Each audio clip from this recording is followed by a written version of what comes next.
Hello everyone, how are you all? Doing great as usual, I hope so. Yes, CBSE 10th standard को ये chapter है nationalism in India, that is history का chapter number 2 जो revised syllabus है। ठीक है, मतलब जो अभी का जो टेक्स्ट बुक में जो सिलेबस है उसके हिसाब से this is chapter number 2। Now it can very, ठीक है, अगर बुक में अलग है, अगर आप मोबाइल ऐप में देखेंगे तो वहां अलग होगा। सो आई वॉन्ट नंबर इट के number 2, but nationalism in India ये वाला चैप्टर आपके सिलेबस में है। ठीक है, now this chapter is going to be just a revision for you people. Why? Because this is the chapter which consists of such topics जो आप already primary में पढ़ चुके हो। ठीक है, प्राइमरी में ऑलरेडी, चाहे आप सीबीएसई बोर्ड में हो, चाहे आप गुजरात बोर्ड में हो, किसी भी बोर्ड से आप हैं, आपने ये चैप्टर, मतलब पूरा चैप्टर नहीं लेकिन अलग अलग स्टैंडर्ड्स में या अलग अलग चैप्टर्स जो हैं वो आपने पढ़ रखे होंगे, that is for sure. So nationalism in India. Let me firstly begin by explaining what nationalism means. In simple terms, nationalism का meaning होता है belongingness for one's country. ठीक है, मेरे को ये फीलिंग हो कि ये मेरी कंट्री, जैसे हमें हमारे घर के लिए होती है कि मेरा घर, ओके, मेरी बुक, मेरा व्हीकल, मेरी कार, गेटिंग इट। तो वो हम बहुत हक से जो बोलते हैं कि ये मेरी चीज है, राइट, ये मेरा घर है, ये मेरा बैग है, ये मेरी स्कूल है, ओके। वैसे ही जब हम बोलते हैं कि ये मेरी कंट्री है, दैट बिलोंगिंगनेस, सिर्फ मेरी बोलने से मेरी कंट्री नहीं हो जाने वाली, लेकिन एक बिलोंगिंगनेस की जो फीलिंग है, बिलोंगिंगनेस यानी कि जैसे अभी की सिचुएशन में we are seeing people come forward and help each other. ठीक है, हमको वो है कि नहीं, कोई और प्रॉब्लम में है मेरी कंट्री का तो मैं उसको हेल्प करूं, ऐसी सिचुएशन है मेरी कंट्री में तो मैं किस तरह कंट्रीब्यूट करूं। ठीक है, तो उस फीलिंग को बोला जाता है बिलोंगिंगनेस। एंड नेशनलिज्म यानी जब एक इंडिविजुअल को अपनी कंट्री के लिए वो फीलिंग आ जाती है कि हाँ ये मेरी कंट्री है और कोई भी दिक्कत में होगा मैं हमेशा तत्पर रहूंगा, रहूंगी उसको हेल्प करने के लिए। ठीक है, so nationalism in India, first page is a very brief overview about what the chapter is going to be, कि ये रेवोल्यूशनरीज थे, इन्होंने फाइट किया, फिर उन्होंने फ्रीडम दिलवाया, that's it. So we are not reading this, you need not read this, ठीक है, क्योंकि ये जो ये पेज में जो दिया हुआ है ये हम ऑलरेडी पूरे चैप्टर में डिटेल में पढ़ना है, then why waste time over here, right. Let's directly jump on to topic 1 which is First World War, the Khilafat movement and the non-Khilafat and the non-cooperation movement. ठीक है, first world war जो हुई थी, second world war हुई थी, 2 world Wars हुई है। ठीक है, कोई भी तरह का वायलेंस, चाहे वो वॉर हो या कंट्री में राइट्स हो रहे हैं, वो किसी भी तरह का जो वायलेंस होता है, any sort of turmoil is very it impacts the country's economy, it impacts the whole thought process, वहाँ का लोगों का पूरा लाइफस्टाइल जो है उससे बहुत इम्पैक्ट करता है। ठीक है, तो फर्स्ट वर्ल्ड वॉर के बाद या फर्स्ट वर्ल्ड वॉर की वजह से क्या क्या चेंजेस आए वो हम अभी इसमें देखें। ठीक है, and the other topic is Khilafat and non cooperation movement. Non cooperation, cooperate करना यानी टीचर क्लास में आए, उन्होंने पढ़ाया, पढ़ा के चले गए, lecture over. Why that teaching was possible? Because you are cooperating, कि हाँ टीचर अच्छा पढ़ा रही है, टीचर जो पढ़ा रही है वो समझ में आ रहा है, ठीक है, और ये इंपॉर्टेंट चैप्टर है, तो you are cooperating. Okay, non cooperation, ये टीचर को तो मैं आज पढ़ाने ही नहीं दूंगा, फिर मैं देखता हूँ आज क्लास कैसे होता है, that is non cooperation, you are not cooperating. क्यों? कल टीचर ना मुझे जाते जाते डांट कर गई थी, तो आज मैं देखता हूँ कि how she teacher. Just an example, you can take it personally, that is up to you, but I am just giving an example. Cooperation यानी कोऑपरेट करना, मिलजुल के जो काम करते हैं लोग, आप लोगों के ग्रुप प्रोजेक्ट्स भी होते हैं, when people work together, that is called cooperation. एक साथ मिलजुल के काम करना, एक दूसरे को हेल्प करना, ना कि फाइटिंग करना, ना कि छोटी छोटी चीजों पे कॉन्फ्लिक्ट्स क्रिएट करना कि नहीं ऐसा नहीं होना चाहिए, वैसा नहीं होना चाहिए। ठीक है, उसको हम बोलते हैं कोऑपरेशन। अब उसका ऑपोजिट क्या हो जाएगा? Non cooperation. नॉन कोऑपरेशन जो थी इंडिया में, जो ब्रिटिशर्स थे, महात्मा गांधी को क्या रियलाइज हुआ और भी रेवोल्यूशनरीज को क्या रियलाइज हुआ कि ये लोग यहाँ पे क्यों टिके। मैं ब्रीफली समझा रही हूँ, फिर हम we will read and will understand. Non cooperation का मीनिंग समझा रही हूँ, नॉन कोऑपरेशन मूवमेंट की शुरुआत कैसे हुई, क्या हुआ, वो ब्रीफली मीनिंग समझा रही हूँ। तो नॉन कोऑपरेशन दे डिसाइडेड, हाँ उनको रियलाइज ये चीज हुई सारे रेवोल्यूशनरीज को कि ब्रिटिशर्स इतना टाइम तक टिके कैसे हुए हैं हमारी कंट्री में, कहीं ना कहीं हमारा कंट्रीब्यूशन उसमें है। और हमारा कंट्रीब्यूशन क्या है उसमें कि हमने उनको कोऑपरेट किया हुआ। क्लास में टीचर आके कब पढ़ा पाएगी, जब बच्चे कोऑपरेट करेंगे। अगर बच्चे धमाल करने पे उतर आएंगे, ठीक है, दे आर नॉट कोऑपरेटिंग, इसलिए जब भी टीचर बोलते हैं प्लीज कोऑपरेट, है ना, तो what is the meaning of that please cooperate, please behave yourself. और क्लासरूम में जो माहौल चाहिए उसको बिगाड़े ना आप, जिसकी वजह से कोई डिस्टर्बेंस क्रिएट हो, ठीक है। तो सारे रेवोल्यूशनरीज ने क्या डिसाइड किया कि अब से हम ब्रिटिशर्स को कोऑपरेट ही नहीं करेंगे, ठीक है। जैसे टीचर डांट कर गई, कल से ये टीचर तो कोई कोऑपरेट नहीं करेगा, तो उधर से चिल्लाना, मैं इधर से चिल्लाऊंगा, देखते हैं कैसे पढ़ाती है, ठीक है। तो you don't cooperate, you are not cooperating to the teacher, with the teacher, ठीक है। वो डिस्टर्बेंस क्रिएट हुआ जिसकी वजह से टीचर परेशान होकर क्लास छोड़ के चली गई, ठीक है। वैसे ही ब्रिटिशर्स को भी not they the revolutionaries decided, और रेवोल्यूशनरीज ने बहुत बड़े लेवल पे नॉन कोऑपरेशन मूवमेंट गया था, पूरा टॉपिक है, हम डिटेल में पढ़ेंगे, but just what I am just a quick recap what non cooperation is. And Khilafat is also non cooperation only, लेकिन सिर्फ एक ही डिफरेंस था, खिलाफत वाज स्टार्टेड बाय मुस्लिम, ठीक है। वो पूरा का पूरा जो नॉन कोऑपरेशन मूवमेंट था मुस्लिम्स लीड कर रहे थे, तो उसको खिलाफत बोलते हैं, बाकी है सेम ही, नॉन कोऑपरेशन ही है। Getting okay? Yes, let us begin now. Let's read and let's gather the information.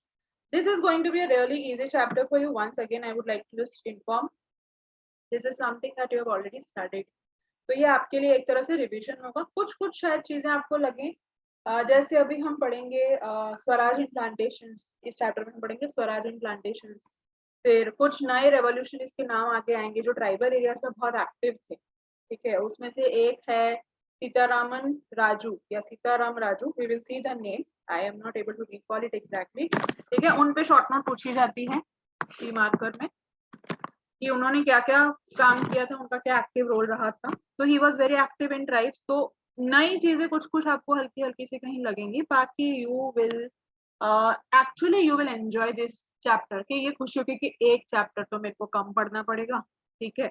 या सो in the year in the years after 1919, we see the national movement spreading to the new areas, incorporating new social groups and developing new modes of struggle. How do we understand these developments? What implications did they have? 1999 के बाद जो years थे, जो आने वाले साल थे, वहां पे नेशनल मूवमेंट बहुत जोर शोर से स्प्रेड हो रही थी। क्यों? क्योंकि बहुत सारे चेंजेस लाने की जरूरत थी, बहुत सारी अवेयरनेस लोगों में लाने की जरूरत थी। Okay, so what changes happened, क्या इम्प्लीमेंट किया गया, क्या प्लान एक्शन में लाया गया, ठीक है। ये सब अचीव करने के लिए, नेशनलिज्म अचीव करने के लिए क्या क्या चेंजेस हुए, क्या क्या इम्प्लीमेंटेशन की गई कुछ चीजों की, that we will be see. First of all, the war created a new economic and political situation. जो फर्स्ट वर्ल्ड वॉर हुई थी उसकी वजह से क्या हुआ, बहुत सारा डिस्ट्रक्शन हुआ, बहुत सारा डिस्ट्रक्शन हुआ, तो अब वो डिस्ट्रक्शन को रिपेयर करना पड़ेगा। रिपेयर फ्री में होता है नहीं, रिपेयर करने में बहुत सारा खर्चा होने वाला था। पॉलिटिकल सिचुएशन, पॉलिटिकल यानी एक्चुअली पॉलिटिक्स जो वर्ड है उसको हम गवर्नमेंट के साथ जोड़ते हैं, मतलब कि हाँ ये तो बहुत पॉलिटिक्स खेलता है, ये पॉलिटिशियन तो ऐसा है वैसा है, लेकिन एक्चुअली पॉलिटिकल का मीनिंग होता है रूल्स एंड रेगुलेशन, लॉज, ठीक है। तो पॉलिटिकल इंस्टेबिलिटी बहुत कंट्रीज में, ऑब्वियसली इतना सारा डिस्ट्रक्शन हुआ था। Now the question was what to do, ठीक है। अब क्या किया जाए, क्या पहले ठीक किया जाए, क्या कहाँ पे पहले ध्यान दिया जाए। तो उसकी वजह से बहुत सारी पॉलिटिकल इनस्टेबिलिटी, यानी कि बहुत सारे रूल्स नए बनाने पड़ेंगे, बहुत सारे लॉज चेंज करने पड़ेंगे कि ओके पहले इस चीज पे ध्यान दिया जाएगा। जैसे कोविड के टाइम पे बहुत सारे नए लॉज बने, बहुत सारा नया कोड ऑफ कंडक्ट बना है। क्यों? क्योंकि सिचुएशन की डिमांड थी। तो जब फर्स्ट वर्ल्ड वॉर हुई, उसके जो कॉन्सिक्वेंसेस, उसके जो I would rather call it destructive consequences थे, उसकी वजह से बहुत सारा इकोनॉमी यानी कि पैसा खर्च हुआ और पॉलिटिकल इंस्टेबिलिटी आई कि अब मैनेज कैसे किया जाए। Getting it? Okay. It led to a huge increase in defense expenditure, which was financed by war loans. बहुत सारी कंट्रीज ने लोन्स ली हुई थी। अब वो डिस्ट्रक्शन इतना सारा हुआ, कंट्री को रिपेयर करने के लिए पैसा चाहिए, दूसरी कंट्री से जो लोन लिया है वो उसको रीपे करने के लिए पैसा चाहिए। ठीक है, so there was a lot of expenditure incurred by various nations. अब वो कंट्री कहाँ से लाएगी इतना पैसा?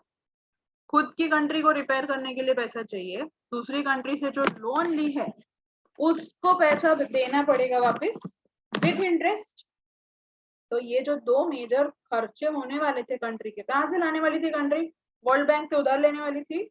नहीं, they increased the prices of the commodities.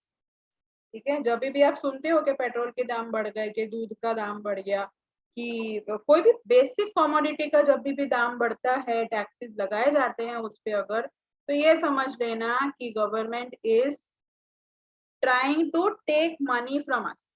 ठीक है, that is their mode of collecting money. Okay, तो टैक्सेस बढ़ा दिए। अब टैक्सेस बढ़ा दिए तो क्या हो जाएगा? 100 रुपए की चीज 200-150 की हो जाएगी। क्या हर कोई अफोर्ड कर सकता है? नहीं। लोगों की हालत इतनी बुरी होती है कि 5 रुपए भी एक्स्ट्रा देने होते हैं तो उनको सोचना पड़ता है कि मुझे कहाँ पे एडजस्ट करना पड़ेगा ये 5 रुपए। Getting it? I am not kidding you, and this is a live example that I am giving you. ठीक है, तो लोगों की हालत होती है इतनी बुरी कि वो 5 रुपए भी एक्स्ट्रा देने पड़ते हैं, तो उन्हें अपना पूरा बजट पूरा रीएडजस्ट करना पड़ता है। Getting it? तो वहां पे जब टैक्सेस बढ़ा दिए जाएंगे, बेसिक कमोडिटी की प्राइसेस बढ़ा दी जाएगी, तो do you think that people will do it happily? No. Rallies होने लगी, प्रोटेस्ट होने लगे, बहुत सारा, again it led to a lot of disturbance. Through the war years, prices increased, doubling between 1913 to 1918. Price पहले क्या हुआ? धीरे धीरे धीरे बढ़ने लगी। उसके बाद क्या हो गया? 1913 to 1918, ये 5 years में जो प्राइसेस थी वो डबल हो गई। मतलब 10 रुपए की चीज सीधा 20 रुपए की। Can everyone afford it? No. Okay. Villages were called upon to supply soldiers and forced recruitment in rural areas, which caused a widespread anger. Villages जो थे वहां पे जबरदस्ती फोर्स रिक्रूटमेंट। रिक्रूटमेंट का मैं पहले मीनिंग बता दूं। रिक्रूटमेंट का मीनिंग होता है, रिक्रूटमेंट का मीनिंग कॉमर्स के टर्म्स में बहुत डिटेल में जाएगा, बहुत इन डेप्थ टॉपिक है, लेकिन यहाँ के लिए तुम इतना याद रखो, recruitment means job. Forced recruitment यानी कि मुझे मिलिट्री में काम नहीं करना। ऐसा नहीं है कि मुझे मेरी कंट्री के लिए बिलोंगिंगनेस की फीलिंग नहीं है, लेकिन मुझे नहीं काम करना मिलिट्री में, लेकिन जबरदस्ती मुझे बोला जाए that you have to work in the military, you have to be a soldier. इन चीजों की वजह से कंट्री में लोगों में गुस्सा आने लगा। ठीक है, then in 1918-19 and 1920-21, crops failed in many parts of India, resulting in acute shortage of food. Why would have crops failed? या तो फ्लड आया होगा, या सुनामी आया होगा, या ड्रॉट आया होगा, फेमाइन आया होगा, ठीक है, या कुछ और XYZ रीजन हो सकता है जिसकी वजह से क्रॉप फेल्ड, यानी एग्रीकल्चरल प्रोडक्शन बहुत डिस्ट्रॉय हुआ था, डैमेज हुआ था। जितना एक्सपेक्टेड था कि हाँ इस साल 100 just an example, just rough example कि ओके मैंने सोचा कि इस साल 100 केजीज तो ग्रो होगा ही होगा, कहीं नहीं गए 100 केजीज, और उसकी जगह सीधा हुआ 50 किलो। कितना फर्क पड़ा? बहुत सारा फर्क पड़ा। अब वो 50 किलो जो फूड ग्रेन्स कम है तो लोगों को उतना खाना कम मिलेगा, scarcity of food grains, but people are there only. Population तो उतने की उतनी है, ठीक है, लेकिन फूड ग्रेन्स की स्केर्सिटी, एक्यूट शॉर्टेज यानी कि फूड प्रोडक्ट मतलब फूड ग्रेन्स जो थे उसकी कमी हो चुकी। This was accompanied by an influenza epidemic, जैसे कोविड को हम क्या बोलते हैं, पेंडेमिक बोलते हैं, ठीक है। पेंडेमिक और एपिडेमिक में क्या फर्क है? एपिडेमिक एक सिर्फ पर्टिकुलर एक रीजन में होगा या एक पर्टिकुलर कंट्री में होगा, ठीक है। और पेंडेमिक किसको बोलते हैं? क्यों हम कोरोना वायरस पेंडेमिक बोलते हैं? क्योंकि पेंडेमिक यानी जो पूरी दुनिया में है। तो कोविड की बीमारी जो है, कोविड का जो ये अभी सिचुएशन चल रहा है वो पूरी दुनिया भर में है ना, कोई कंट्री बची है उससे? नहीं, ओके। तो इसीलिए उसको पेंडेमिक बोलते हैं। तो क्या बोल रहे हैं कि वायलेंस का माहौल था, वॉर की वजह से डिस्ट्रक्शन हुआ था, कंट्री इकोनॉमिकली स्टेबल नहीं थी, लॉज रिफॉर्म करने की जरूरत थी, लोगों को फोर्सफुली सोल्जर्स बनाया जा रहा था, मिलिट्री में भेजा जा रहा था, फेमाइन की वजह से, ड्रॉट की वजह से क्रॉप प्रोडक्शन बहुत बुरी तरह अफेक्ट हुआ था, तो फूड ग्रेन्स की स्केर्सिटी आ चुकी थी। And the cherry on the cake was कि मतलब इतनी दिक्कतें कम नहीं थी कि एक क्या नई दिक्कत आ गई, द एपिडेमिक। एपिडेमिक यानी कि बीमारी स्प्रेड होने लगी थी, ठीक है। According to census of 1921, 12 to 13 million people perished as a result of famines and the epidemic, ठीक है। तो इट्स क्लियर कि ये जो क्रॉप फेल हुआ था यानी अब ऊपर हमने पढ़ा कि the crop had failed means कौन से रीजन की वजह से क्रॉप फेल हुआ था? फेमाइंस की वजह से, सूखा पड़ना। जिनको फेमाइन नहीं पता बता दूं मैं, famine and drought both mean the same, ठीक है। और दोनों का मीनिंग यही होता है कि बारिश जब जितनी पड़नी चाहिए क्रॉप प्रोडक्शन के लिए उतनी जब नहीं पड़ती है, सूखा पड़ जाता है, या इनफैक्ट आई वुड रादर से बारिश बिल्कुल नहीं पड़ी उस साल, ठीक है, सूखा पड़ गया, क्या क्रॉप्स ग्रो होने वाली है? नहीं। तो दैट इज फेमाइन। तो क्या बोल रहे हैं 1921 में, मतलब आज से 100 साल पहले ऐसा समझ लो, ठीक है, क्या माना जाता है कि 12 to 13 million people perished means died, 12 से 13 मिलियन लोग मर चुके थे। कौन से दो रीजंस की वजह से? वन वाज द एपिडेमिक, जो बीमारी स्प्रेड हुई थी उसकी वजह से, और फेमाइंस की वजह से। फेमाइंस की वजह से कैसे लोग मर सकते हैं? फेमाइंस तो क्रॉप्स को अफेक्ट करती है, फेमाइंस क्रॉप्स को अफेक्ट करती है, क्रॉप प्रोडक्शन नहीं होगा तो फूड स्केर्सिटी होगी। फूड ग्रेन्स की स्केर्सिटी है तो क्या हर किसी को खाना मिल पाएगा जितना मिलना चाहिए? नहीं। तो that will lead to malnutrition, and malnutrition की वजह से बहुत डेथ्स होती है। जितना न्यूट्रिशन आपको आपकी बॉडी को फंक्शन करने के लिए चाहिए वो खाने से आता है। इसीलिए बोलते हैं पेरेंट्स और हमारे एल्डर्स जो भी हैं हमेशा बोलते हैं कि बेटा खाना सही खाओ, खाना सही खाओ। क्यों? क्योंकि वो न्यूट्रिएंट्स हमारी बॉडी को फंक्शनिंग के लिए जरूरी होते हैं। अब जब फेमाइन आया तो क्रॉप प्रोडक्शन ही नहीं हुई, क्रॉप प्रोडक्शन नहीं हुई तो फूड ग्रेन्स की स्कैरसिटी आ गई। फूड ग्रेन्स की जब स्कैरसिटी आई तो जितना एडिक्वेट अमाउंट ऑफ फूड लोगों को मिलना चाहिए था वो मिलना बंद हो गया, जिसकी वजह से व्हाट हैपेंड, माल न्यूट्रिशन। और माल न्यूट्रिशन यानी आपकी बॉडी में न्यूट्रिशन की कमी हो जाना, जिसकी वजह से जो इतनी बढ़ जाती है एक हद तक कि लोगों की डेथ हो जाती है। Okay, getting it? Yes.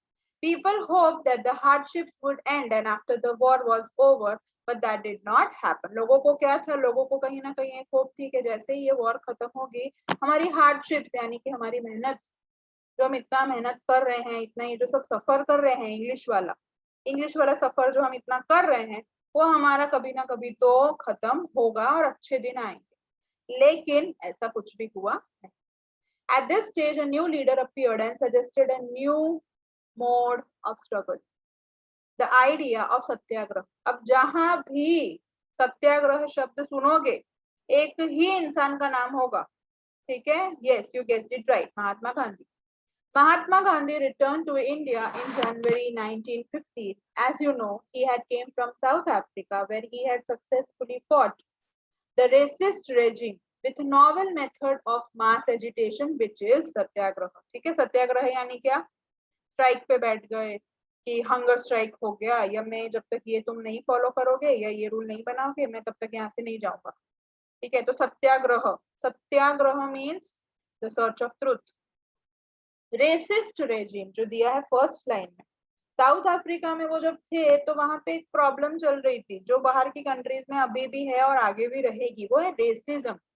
What is racism? जैसे हमारी कंट्री में रिलीजन और कास्ट के बेसिस पे बहुत डिस्क्रिमिनेशन होता है, ओके, कि this is the upper caste, this is the lower caste, this is XYZ caste, okay, ये रिलीजन ज्यादा इंपॉर्टेंट है, ये रिलीजन के लोग ज्यादा है, इसके कम है। सिमिलरली बाहर की कंट्री में रेसिज्म होता है। Now what is racism? You will be surprised to know कि स्किन कलर, आपकी स्किन का जो कलर है उसके बेसिस पे आपके साथ डिस्क्रिमिनेशन किया जाता है। That is called racism. तो जब गांधी जी साउथ अफ्रीका में पढ़ाई मतलब बैरिस्टर की पढ़ाई करने के लिए गए हुए थे, ठीक है, एंड वहां पे उन्होंने जब देखा कि यहाँ तो कितना रेसिज्म है, ठीक है, तो उन्होंने वहां पे भी लड़ाई शुरू कर दी सत्याग्रह की हेल्प से। लड़ाई मतलब लिटरली फाइट वाली लड़ाई नहीं, मतलब लोगों को इंसाफ दिलवाना, वहां भी उन्होंने झंडे गाड़े हुए, ठीक है।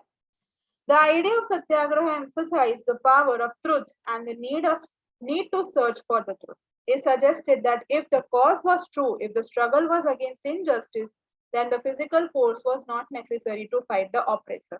वो क्या मानते थे, वो क्यों नॉन वायलेंस में मानते थे? ठीक है, क्योंकि वो ऐसा बोलते थे कि अगर हम सही हैं तो वायलेंस क्यों करना।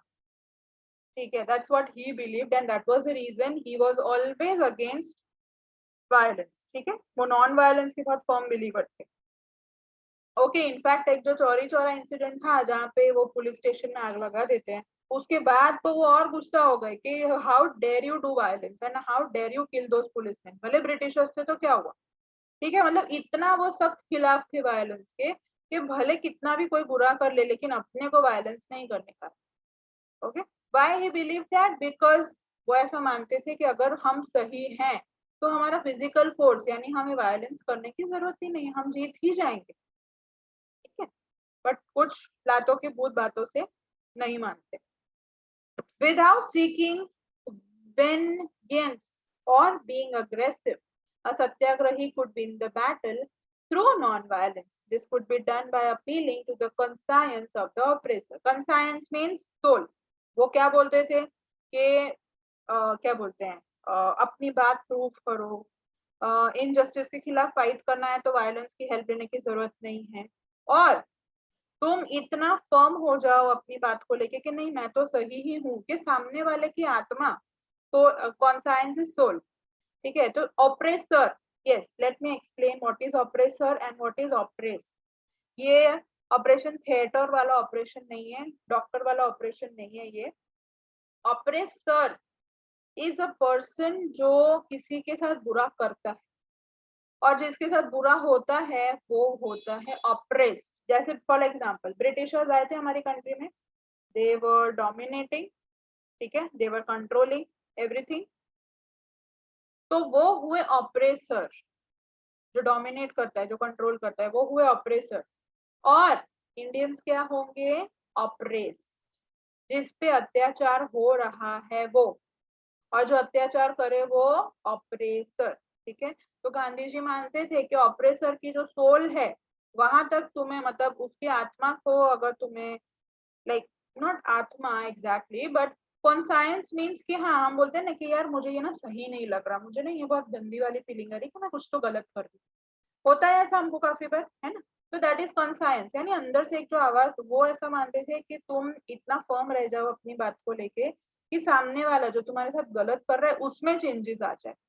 पर हर बार ऐसा नहीं होता है ना?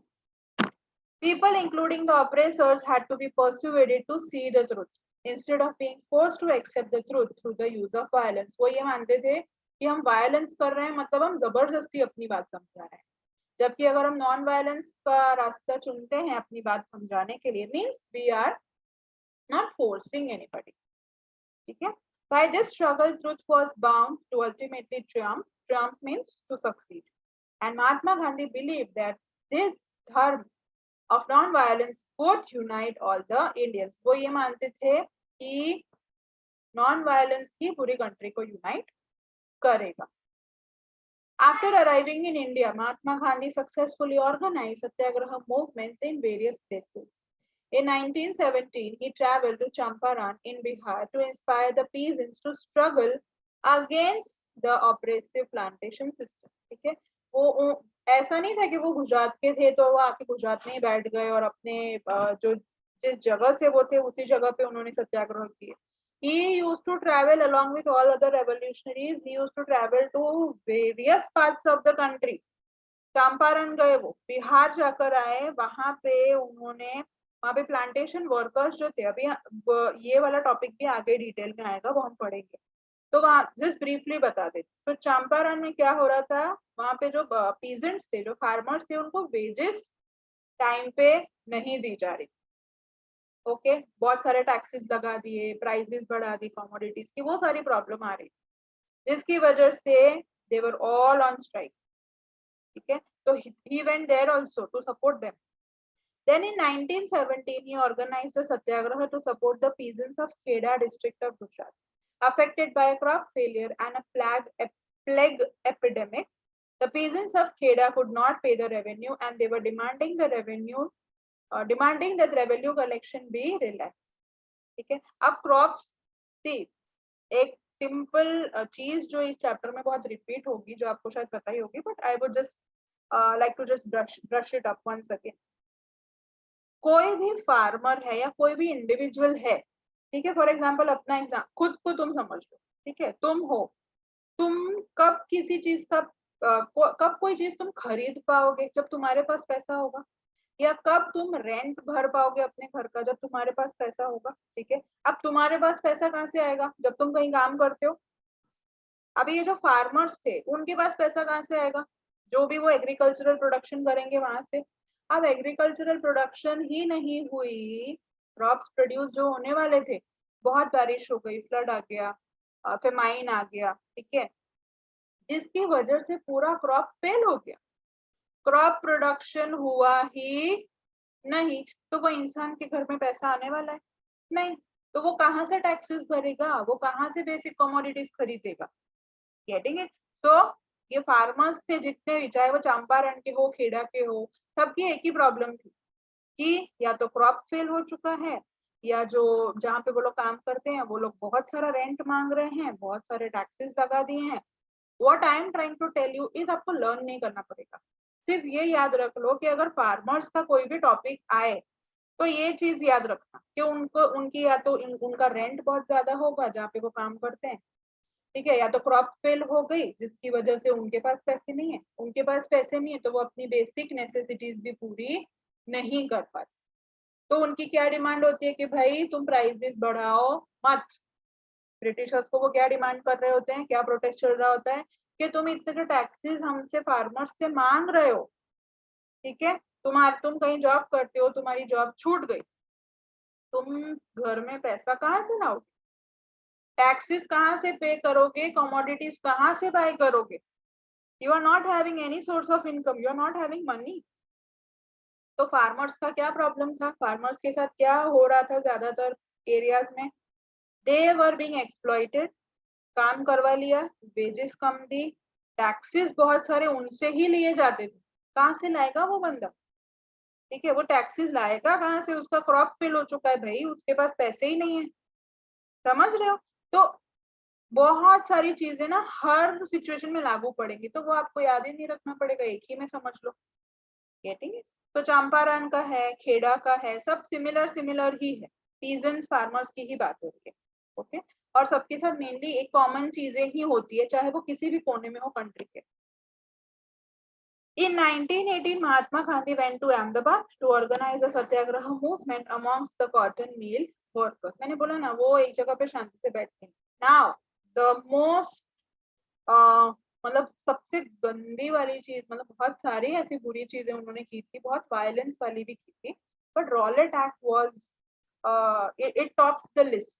ठीक है, Rowlatt act was also called the black act.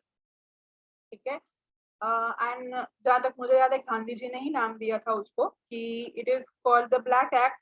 अब रॉलेट एक्ट में क्या करते थे, अभी फॉर एग्जांपल पुलिस है, ठीक है, पुलिस अगर आपके घर पे आती है, अगर वो बोलती है घर की तलाशी लेनी है, ठीक है, सीरियल्स में भी या मूवीज में भी आपने देखा होगा फॉर श्योर, तो उनके पास एक अरेस्ट वारंट होता है या उनके पास एक रिटन डॉक्यूमेंट होता है घर की तलाशी लेने के लिए भी।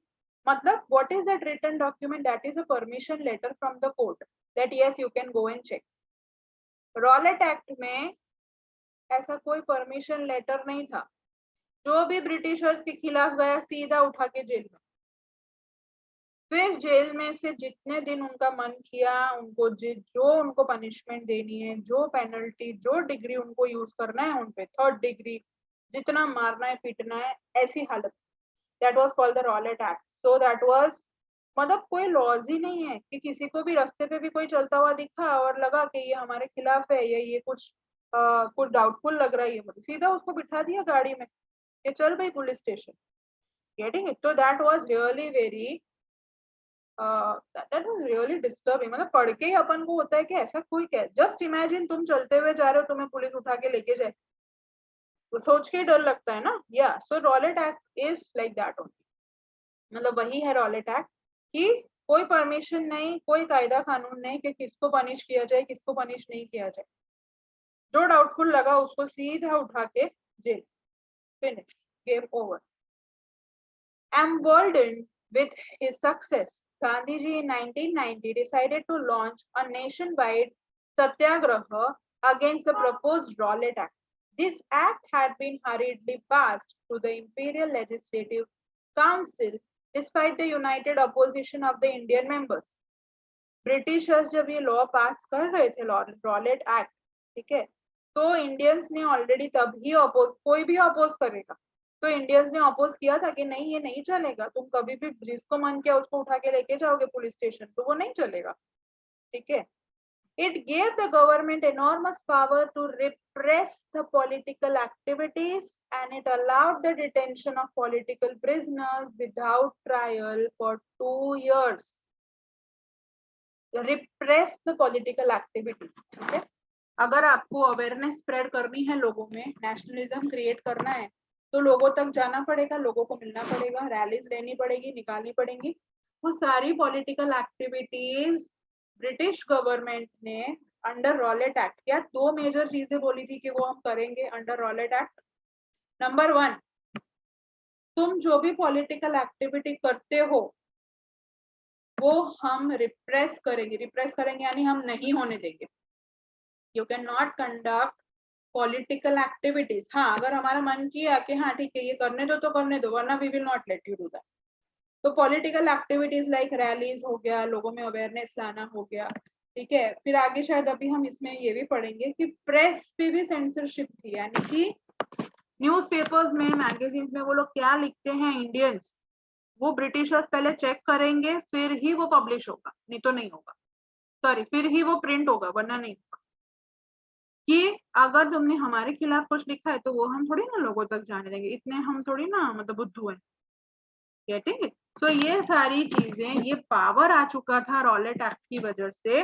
रॉलेट एक्ट जो था उसने ब्रिटिश गवर्नमेंट को ये पावर दे दिया था कि आप जब चाहो इंडियंस अगर जो भी रैली निकालते हैं, जो भी प्रोटेस्ट करते हैं, उसको आप रिप्रेस कर सकते हो, यानी उसको ऑन द स्पॉट आप रोक सकते हो कि नहीं ये पॉलिटिकल एक्टिविटी, कल तुम्हारी रैली है, नहीं होगी, नहीं करने देंगे, जाओ अपने घर जाओ, नहीं होगी ये रैली, ठीक है।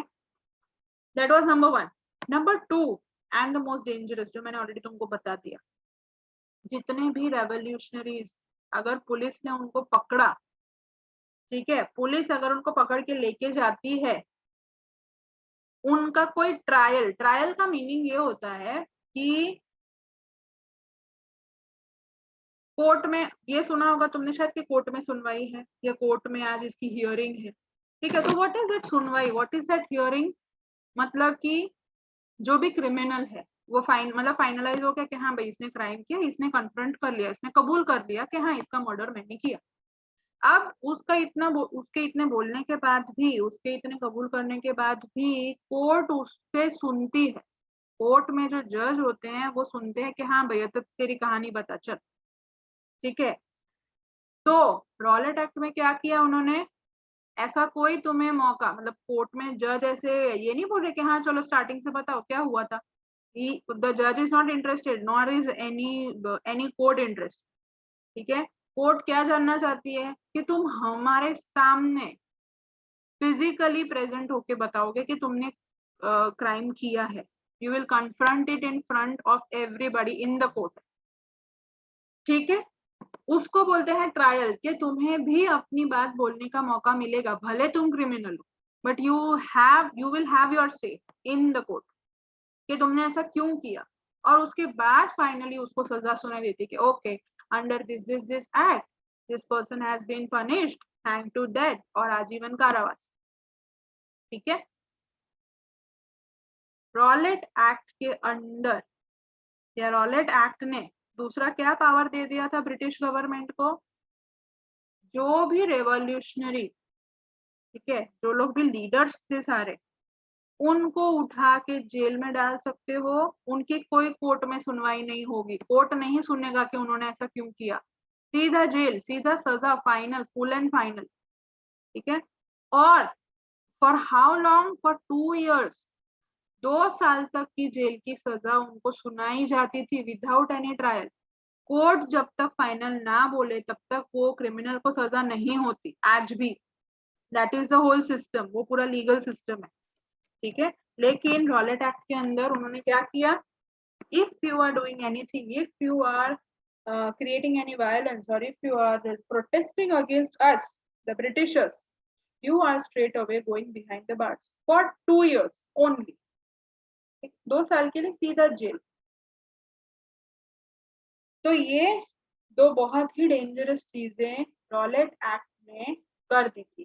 पहली क्या, कि कोई भी पॉलिटिकल एक्टिविटी आप नहीं कर सकते. ठीक है, लोगों में अवेयरनेस लाने के लिए अगर आपको रैली करनी है, लोगों में अवेयरनेस लाने के लिए अगर आप न्यूज़पेपर, मैगजीन्स, किसी भी जरिए से अगर आप लोगों को उकसाते हो ब्रिटिशर्स के खिलाफ, वो ब्रिटिशर्स अलाउ नहीं करेंगे.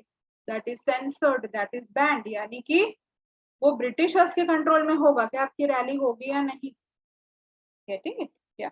And the second thing was कि जो भी लीडर्स होंगे, जो भी रेवोल्यूशनरीज होंगे, उनको सीधा उठा के जेल में डाल दिया जाएगा.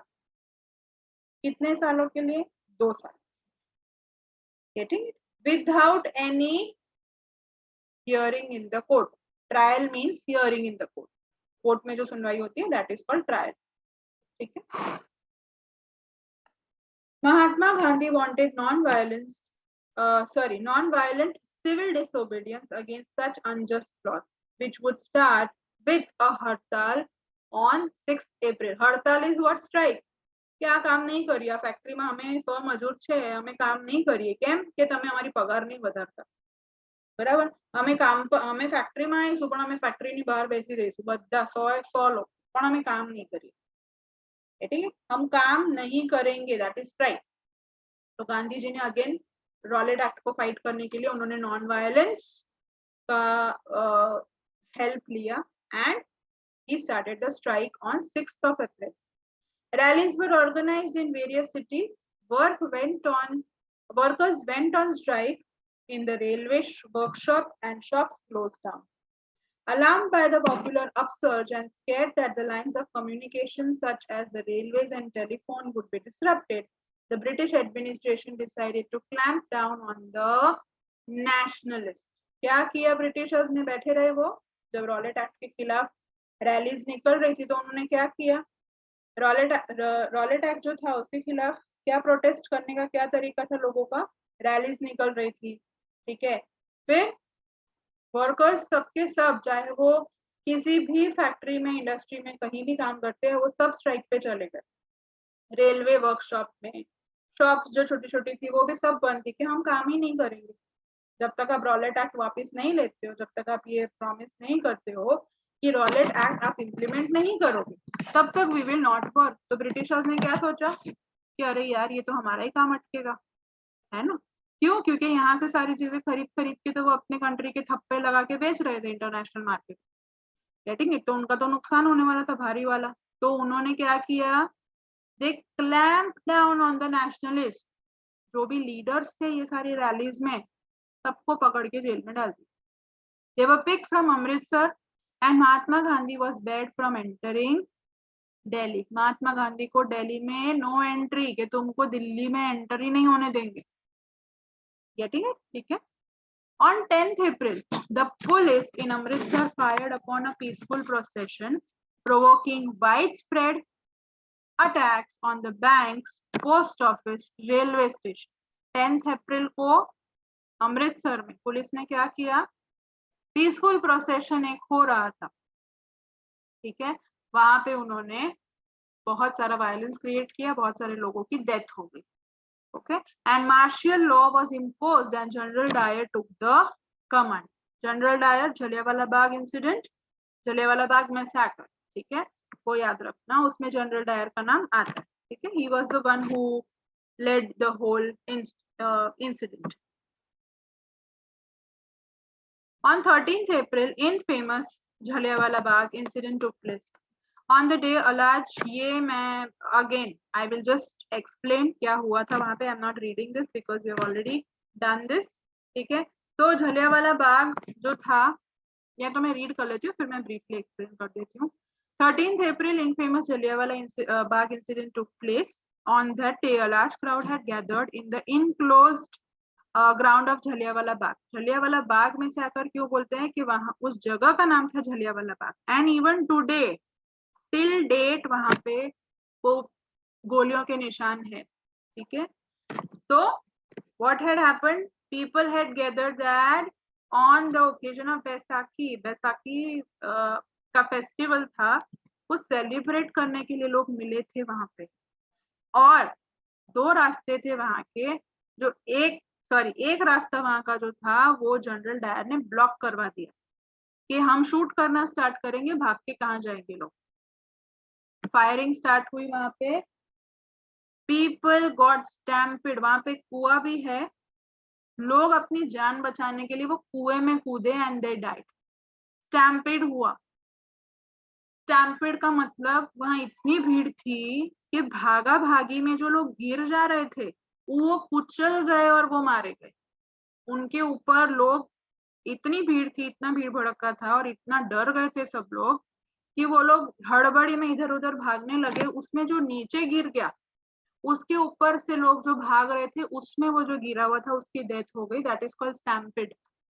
स्टैम्पेड की वजह से भी बहुत सारे लोग मारे गए. शूट किया, जो उन्होंने फायर लोगों पे करना शुरू किया, उसमें भी many people lost their lives. Okay, and this was an incident जिसने फिर जो लोगों में गुस्सा मतलब आया था इस इंसिडेंट के बाद, that actually fueled the whole process of nationalism. Okay. Others had come to attend the annual Baisakhi fair. Being from outside the city, many villagers were unaware of the martial law that had been imposed. Dyer entered the area, blocked the exit points, and he opened the fire. So, जो exit points थे, वो General Dyer ने block कर दिए, and he opened the fire. As the news of Jallianwala Bagh spread, crowd took on the streets in many North Indian towns. Took on the streets यानी already protest हो रहे थे, already rallies हो रही थी.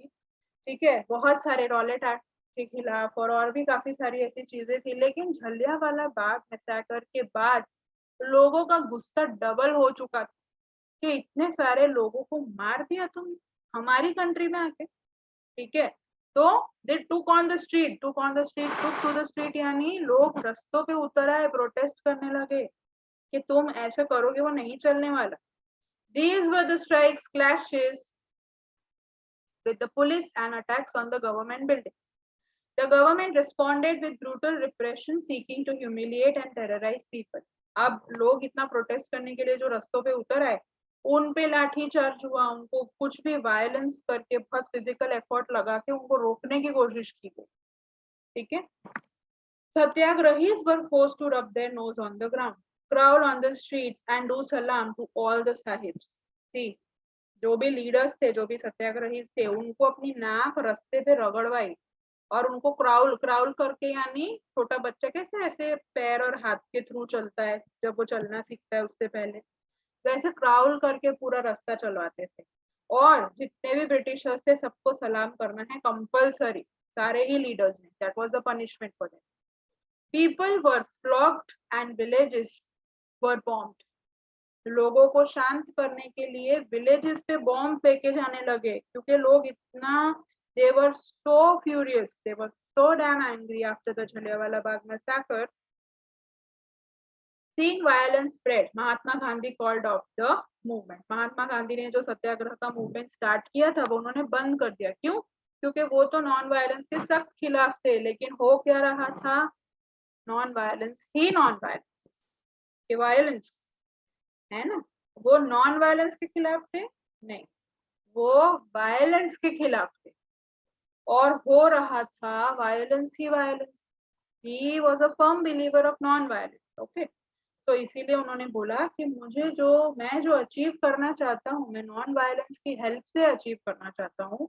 जो भी चेंजेस लाने हैं, मुझे अपनी जो भी बात रखनी है वो मैं नॉन वायलेंस को यूज करके करूंगा, ना कि वायलेंस इतना सारा करके. So he called off the whole movement. पूरा सत्याग्रह जो उन्होंने शुरू किया था वो उन्होंने बंद करवा दिया on the spot. While the Rowlatt Satyagraha had been a widespread movement, it was still limited mostly to the cities and towns. कुछ cities और towns में ही सत्याग्रह जो रॉलेट एक्ट के खिलाफ हो रहा था वो कंटिन्यू हुआ, बाकी सब जगह पे बंद कर दिया. Mahatma Gandhi now felt the need to launch a more broad-based movement in India, but he was certain that no such movement could be organized without bringing the Hindus and Muslims together. One way of doing this, he felt, was to take up the खिलाफत विषय. ठीक है, खिलाफत movement क्या था वो अब आ रहा है. तो गांधी जी ने क्या बोला कि ये जो रॉलेट एक्ट के खिलाफ जो हम सत्याग्रह कर रहे हैं उसको रोक देते हैं, क्योंकि अब इससे भी बड़ा सत्याग्रह करने की जरूरत है. ब्रिटिशर्स हमारी कंट्री में आके हमारे लोगों को इतना ब्रूटली मार रहे हैं, तो હવે આ તો ચાલશે નહીં, પાણી હવે માથાના ઉપર ગયું. બરાબર? So what did they do? What did Gandhiji do? He called off the satyagraha movement and he decided कि हिंदूज और मुस्लिम्स यूनाइट हो जाएंगे तो ही ब्रिटिशर्स के खिलाफ हमारी फाइट पॉसिबल होगी, वरना नहीं. First World War had ended with the defeat of Ottoman Turkey, and there were there were rumors that a harsh peace treaty was going to be imposed on the Ottoman Emperor, the spiritual head. अब ये Ottoman Empire बोलते हैं या Ottoman जो बोलते हैं वो कौन थे? He was the spiritual leader, खलीफा खिलाफत मूवमेंट जो बोला. ठीक है, अब क्या था एग्जैक्टली ये जो मुस्लिम ये इस्लामिक जो लीडर था ओटोमन, ठीक है, ये मुस्लिम्स के या इस्लामिक इस्लाम धर्म के लोगों के जो लीडर थे ओटोमन, वो वॉर में हार चुके थे. ठीक है, और ही वाज द स्पिरिचुअल लीडर. पूरी दुनिया भर के जितने भी मुस्लिम थे, इस्लामिक कम्युनिटी के जितने भी लोग थे, सबके लीडर थे वो. टू डिफेंड खलीफा's temporal powers, a Khilafat committee was formed in Bombay.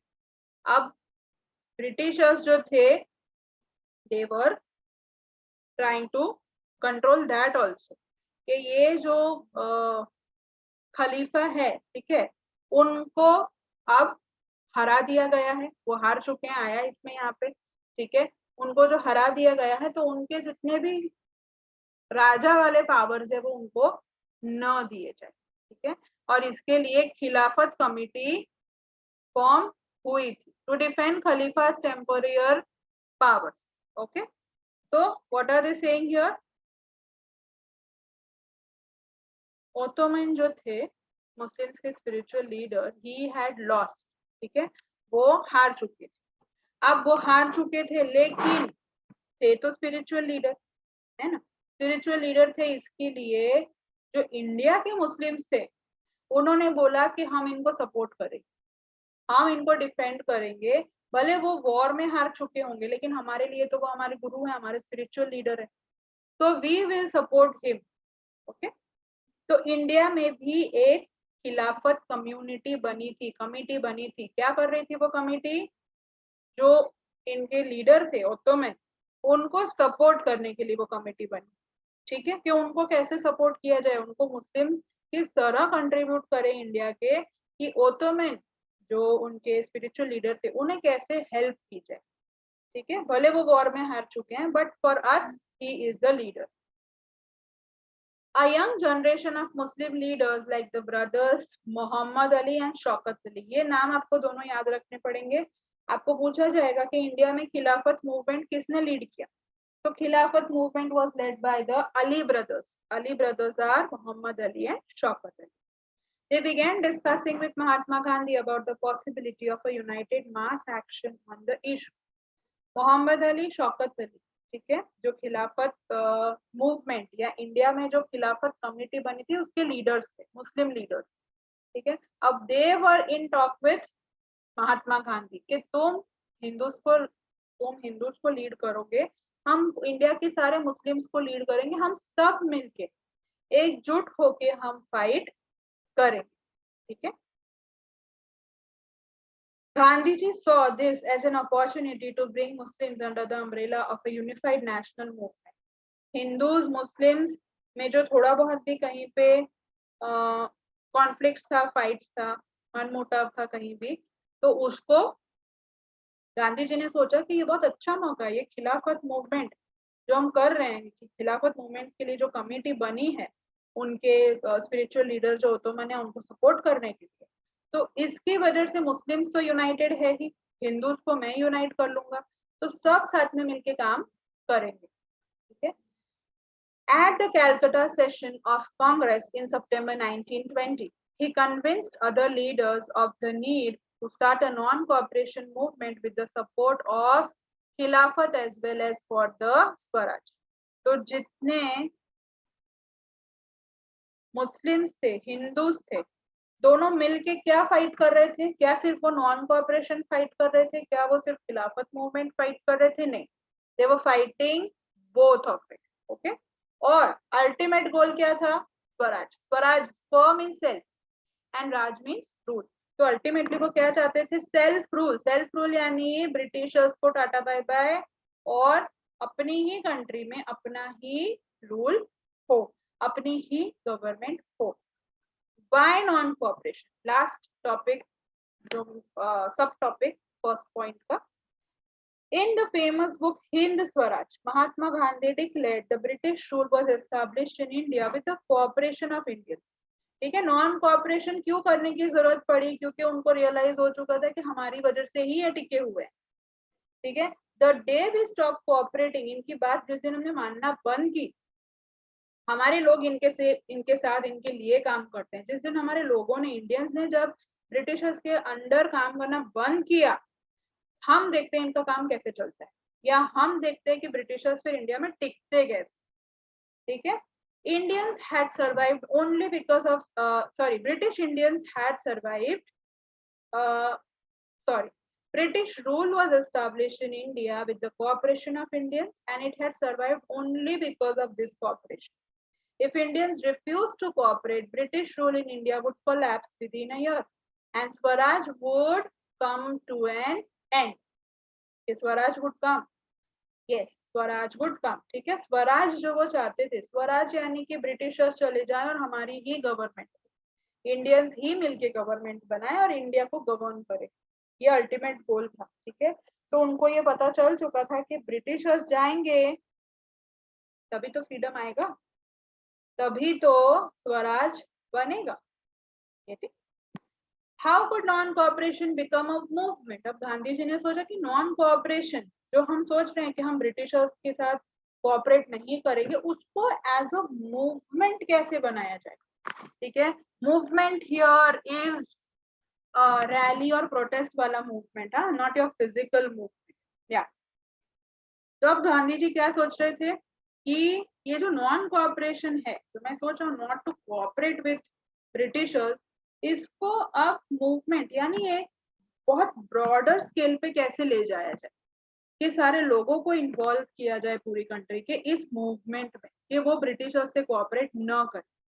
Gandhi ji propose that movement should unfold in stages. वो बोलते हैं एकदम से अगर हमने ब्रिटिशर्स की बात माननी बंद कर दी तो उनको पता चल जाएगा कि हम कुछ तो उनके खिलाफ कर रहे हैं, तो उन्होंने क्या सोचा कि हम स्टेप बाय स्टेप जाएं.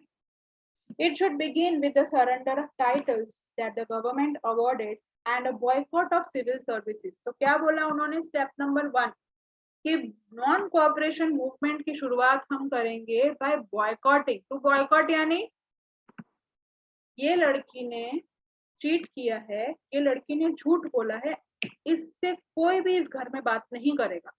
मीन्स बॉयकॉट कि इसको इग्नोर करेंगे सब, इसकी बात ना कोई सुनेगा ना इससे कोई बात करेगा. To boycott means to ban, to ignore. ठीक है, यहाँ पे इग्नोर नहीं है, यहाँ पे बैन है. ठीक है, कि अबे आप हंसे नहीं गाते. बराबर. तो क्या बॉयकॉट करने को बोला गांधी जी ने कि जितने भी इंडियंस आर्मी में है, पुलिस में है, कोर्ट में है, इन शॉर्ट किसी भी गवर्नमेंट क्या बोलते हैं ऑफिस में है, अगर ब्रिटिशर्स की, जो ब्रिटिशर्स के लिए जो इंडियंस काम करते हैं वो सबके सब कल से काम पे नहीं जाएंगे. क्यों? पूरा सिस्टम जो फंक्शन कर रहा था, किसकी वजह से फंक्शन कर रहा था? British governance. Because of the Indians who were working for them. वही नहीं होंगे तो कौन काम करेगा? तो गांधी जी ने बोला कल थी कोई पण पुलिस में के आर्मी में के कोर्ट में कोई भी गवर्नमेंट ऑफिस में जाएगा नहीं. Okay. Along with that schools थे, एजुकेशन इंस्टीट्यूशंस थे, वो किसके थे? ब्रिटिशर्स के थे. इंग्लिश एजुकेशन सिस्टम तो ब्रिटिशर्स के थे. स्कूल, कॉलेज, यूनिवर्सिटी पण कालथी कोई जसे नहीं. फॉरेन गुड्स ब्रिटिशर्स के बनाए हुए कोई भी कमोडिटीज या गुड्स को हम बॉयकॉट करते हैं, यानी कि कल से ये हम खरीदेंगे या पहनेंगे या यूज करेंगे नहीं, जो भी फॉरेनर्स ने बनाया होगा वो. ठीक है. Then in case the government used repression, a full civil disobedience campaign will be launched. ठीक है. गांधी जी ने बोला कि पहले हम ये स्टेप बाय स्टेप शुरू करते हैं कि कोई भी गवर्नमेंट ऑफिस में कोई भी इंडियन ब्रिटिशर्स के लिए काम नहीं करेगा, वो बॉयकॉट करेंगे. कोई भी फॉरेन गुड्स यानी ब्रिटिशर्स के बनाए हुए कोई भी गुड्स हम यूज नहीं करेंगे. We boycotted. हम खरीदेंगे ही नहीं तो उनको पैसा कहाँ से मिलेगा? ठीक है.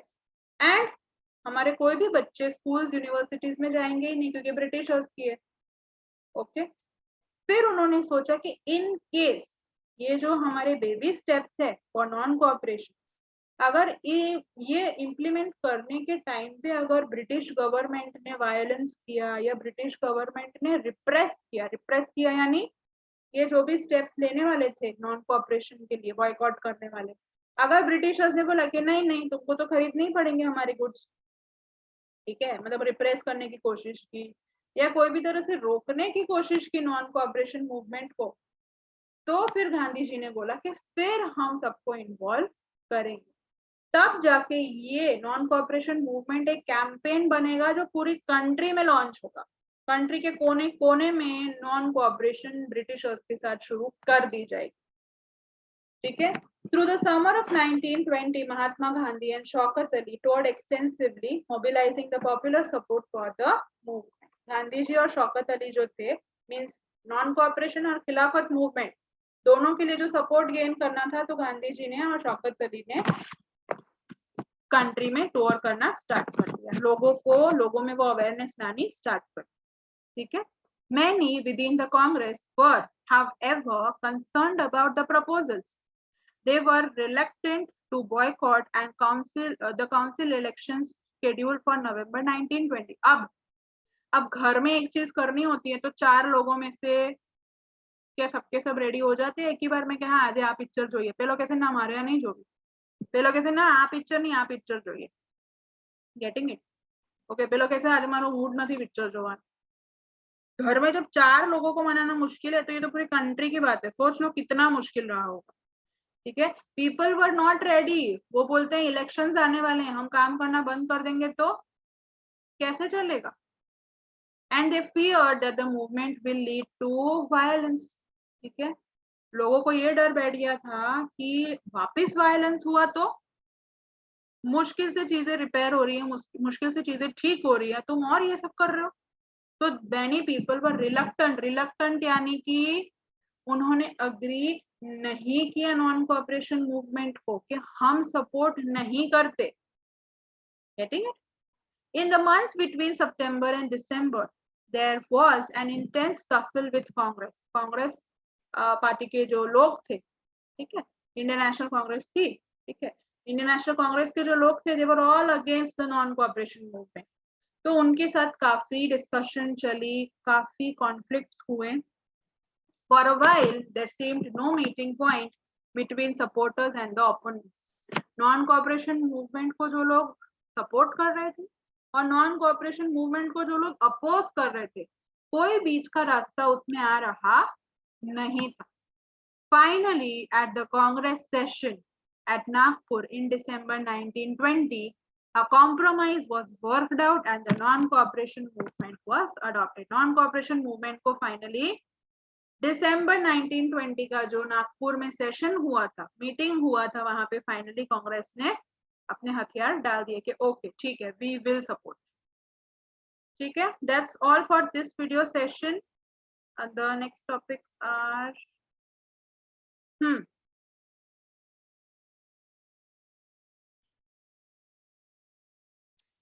that's all.